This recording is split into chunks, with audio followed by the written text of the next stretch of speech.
By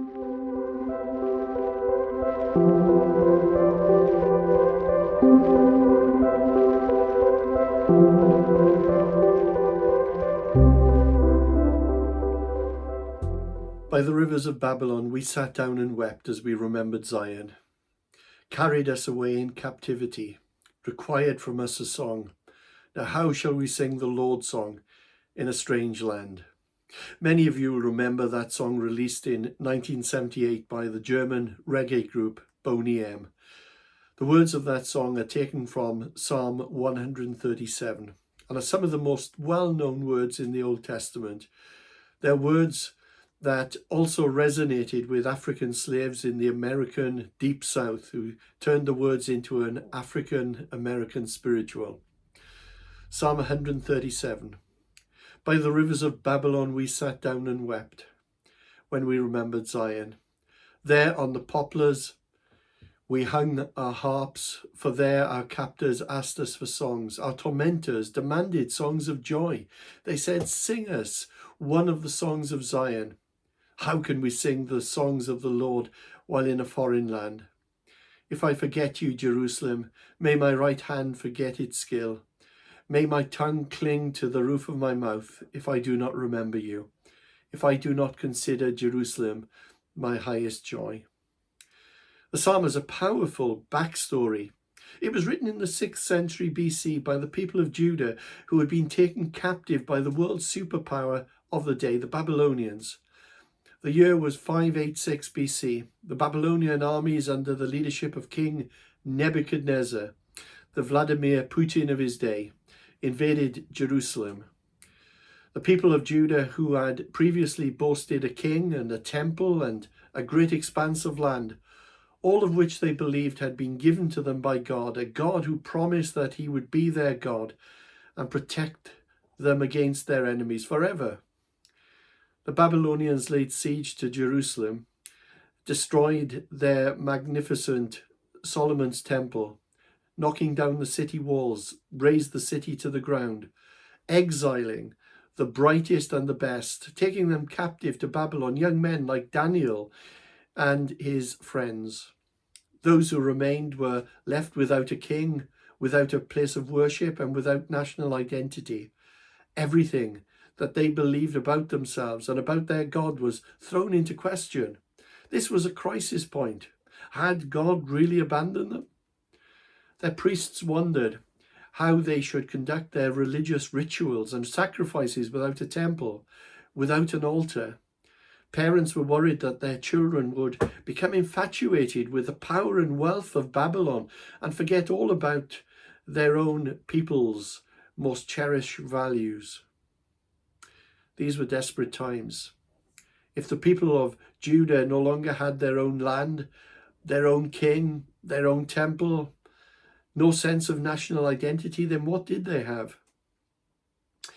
They had their stories, they had their songs, they had their traditions and their laws going back hundreds of years. Stories like that of their father, a man called Abraham, who was told his descendants would outnumber the stars in the sky. There were stories of Moses, who was used by God to deliver his people from another world superpower, Egypt, 600 years or so before the Babylonians came to power. Tales of how God appeared and spoke to him at Mount Sinai, and God's daily provision of food, manna from heaven and water from a rock.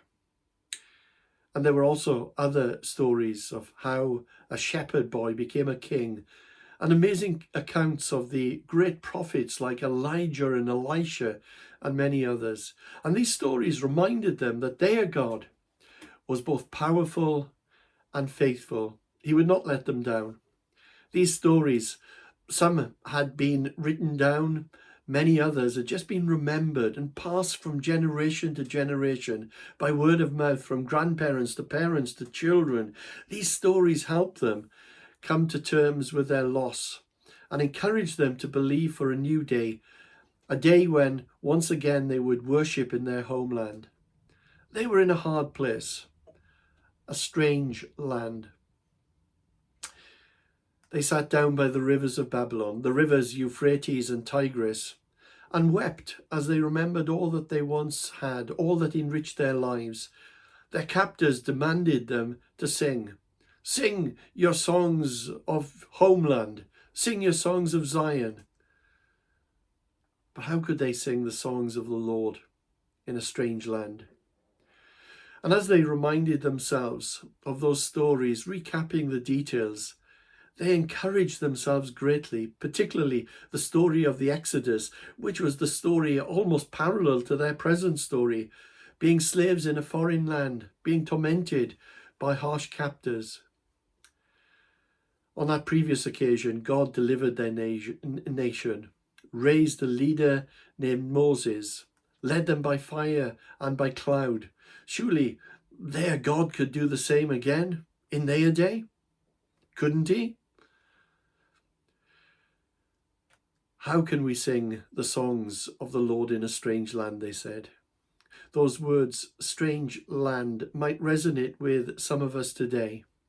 Exile isn't just historical or geographical, but it can also be personal. Strange lands take many different forms: a new job, a new home, a new church that does things differently to what you had known in your previous church. All strange lands. Julie and I are living in a strange land presently. My retirement quickly approaching after over 3 decades in Tamworth Elim Church. I've been asked many times, what do you intend doing with your time? Are you looking forward to it? Yes, I am. Are you dreading it? Yes, I am. It will also be a strange land for our church family. Not seeing a familiar face behind the lectern Sunday by Sunday, to which some of you might whisper, hallelujah, amen to that, at long last. Undoubtedly, understandably, things will change. There are many kinds of strange lands we encounter. Sometimes these strange lands are enforced upon us. You might be encountering the strange land of grief, learning to live without someone you love. Maybe you're experiencing the strange land of illness, where your body betrays you, the strange land of depression, job loss, divorce, or spiritual wilderness. All these strange lands are disorienting, often leaving us spiritually and emotionally lifeless. We might have even asked ourselves, how can I sing the songs of the Lord in a strange land? Maybe you're at a loss in trying to understand your present reality. Maybe you're asking God, what are you doing? Why are you allowing this to happen to me? When is all this going to end? You see, in times of exile, it is always a good thing to both look back and look forward. One of our favourite songs at Tamworth Elim, one of my favourite songs, often sung at the church, is The Goodness of God. All my life you have been faithful. All my life you have been so, so good. With every breath that I am able, oh, I will sing of the goodness of God. It's good to look back at the faithfulness and goodness of God, but also to look forward in hope and trust, embracing the one who gives us strength for today and bright hope for tomorrow. Undoubtedly, the questions of the people of Judah were questions that we often ask ourselves today.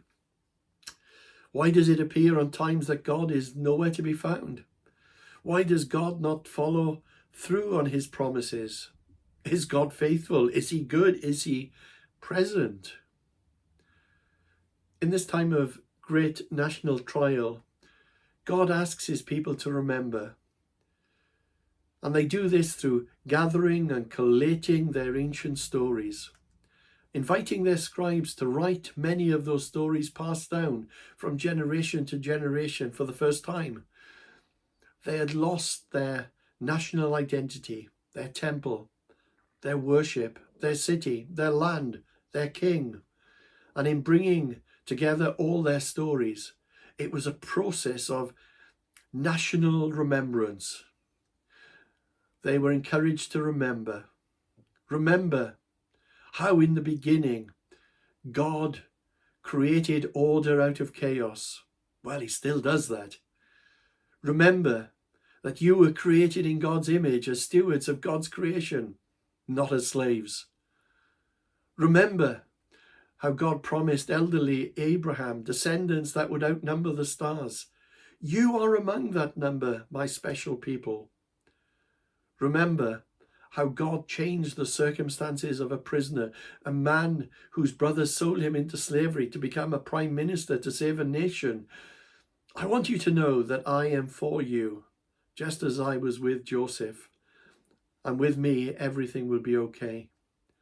Remember what Joseph said to his brothers. You intended to harm me, but God intended it for good. That is your God, the one who can take a negative and transform it into a positive. The God who can take any situation that is harmful and destructive and turn it into a blessing. Remember how Pharaoh's mighty army was drowned in the sea. Your God is stronger than any military force. Remember the desert, the manna, the water from a rock. Your God is the God who provides. He is Jehovah Jireh. Remember how God used a young shepherd boy to rule a nation and defeat his enemies. God's weakness is greater than human strength, and his foolishness wiser than human wisdom. Remember how God said, do not fear, I have redeemed you, I have called you by name, and you are mine. Isn't it amazing the way in which God can turn a negative into a positive? I love Paul's letter to the Philippians. Paul writes from a prison to a church that he loves deeply, and he writes to thank them for their financial gift, the gift that they'd sent to him, also to redirect their theology. It appears that they'd been infiltrated by Jewish legalists. He writes to them to sort out a quarrel between two ladies, and also to simply update them on how things were with him. Allow me a few minutes, if I may, just to do a detour here. This is what Paul writes in Philippians chapter 1, verse 12. Now I want you to know, brothers and sisters, that what has happened to me has actually served to advance the gospel. As a result, it has become clear throughout the whole palace guard and to everyone else that I am in chains for Christ. And because of my chains, most of the brothers and sisters have become confident in the Lord and dare all the more to proclaim the gospel without fear. Well, if you read through Acts chapters 21 to 28, we're given a whole catalogue of events that occurred in Paul's life immediately before he wrote this letter to the Philippian church. The moment he set foot in Jerusalem, he was falsely accused by his own people, nearly lynched by a religious mob, ended up in a Roman prison, escaped a flogging by pleading that he was a Roman citizen. His whole case was a mockery of justice. He was insulted. He was ridiculed. There was a deadly plot against him. He was caught up in a storm at sea, resulting in a shipwreck, leaving him at the mercy of the open seas. Eventually, he reached Rome, chained. He then needed to wait 2 years for a decision on whether he would live or die whilst he was under house arrest. And he writes, what has happened to me has actually served to advance the gospel. Even in those words, Paul reveals what sort of a man he is. His heart, his focus, his passion is centered on the advance of the gospel. His first question is not, why did God allow all these awful things to happen to me? He didn't say, God, what are you playing at? But Paul says that God has turned a negative of his change into a positive of advancing the gospel. But how did he do this? Well, firstly, Paul was chained to a Roman soldier 24/7. The guards stayed on duty 6 hours at a time. So Paul was chained 24 hours a day, 7 days a week, 365 days a year for 2 years. I imagine he met a few guards in this time. Just imagine being chained to the Apostle Paul for 6 hours at a time. It would have been an atheist's worst nightmare. They must have been amazed at his ability to be joyful in the midst of great trials. Paul didn't know whether he would live or die, and yet he overflowed with joy. To him, life was about Christ, and his own death was about being with Christ. I believe his life must have had such an effect upon these elite troops. I can imagine that a number of them became Christians through Paul's influence. Paul continues saying, "It has become clear throughout the whole palace guard and to everyone else that I am in chains for Christ." Well, who is this everyone else? Well, it is everyone else in Caesar's court. Paul was in Rome as an official prisoner, and his case was an important one. This was a test case, and the Roman government was going to determine the official status of this Christian sect. Was Christianity an offshoot of the Jewish religion? Was it dangerous to national security? Was it some strange and weird religion that would destabilize a nation? And the best brains of Caesar's court were needed to seriously study Christian teaching before they could make a judgment. Paul himself must have chuckled, knowing that many of the court officials had to study the doctrines of the Christian faith and the gospel so that they could try him. Now, if we were left to devise the best way for advancing the gospel, I can almost guarantee that it would not have included Paul getting locked up for 2 years. We would argue that Paul needed to be out there, out and about, moving from city to city, apostle to the Gentiles. Yet things that sometimes appear on the outside to be damaging and negative to us can be a part of God's great plan and purpose. Let me say that again. Things that on the outside can appear to be damaging and negative to us can be a part of God's great plan and purpose. Thirdly, Paul had not finished yet. There was yet another way in which the gospel was being advanced. Verse 14, "And because of my chains, most of the brothers and sisters have become confident in the Lord and dare all the more to proclaim the gospel without fear." Many of the believers saw what was happening to Paul, and instead of them being discouraged and afraid, it had the opposite effect. They were encouraged to speak the word of God more closely, courageously, and fearlessly.